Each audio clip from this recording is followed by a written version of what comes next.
提交個人意外索償，你可以前往 MSIG 網頁 msig.com.hk， 點擊右上角嘅 Easy Claims 按鈕，進入 Easy 網上索償系統主頁，然後選擇個人意外類別。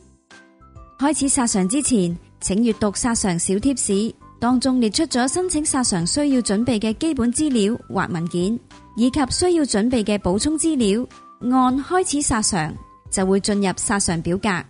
首先輸入保單資料，包括保單號碼以及你嘅聯絡資料，然後輸入索償人資料，跟住輸入索償資料，包括意外發生日期、地點、身體嘅受傷部位以及描述事件，然後選擇索償類別，輸入求診日期以及索償金額。如果你有多於一個診治項目或者索償項目，可以按增加診治項目以及增加索償項目。跟住輸入你嘅銀行戶口資料，上載你嘅補充文件，例如手術同埋住院費用，或日間護理手術嘅醫療或付款收據以及其他相關文件。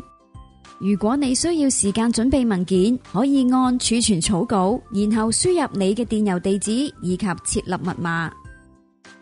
我哋會傳送一個連結去你嘅電郵。當你準備所需文件之後，可以隨時隨地按呢個連結輸入你嘅電郵地址以及密碼，返回已儲存嘅索償表格。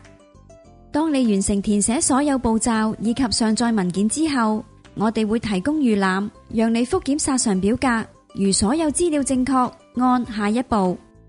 閱讀所有聲明、條款及細則同埋個人資料收集聲明，以及提交。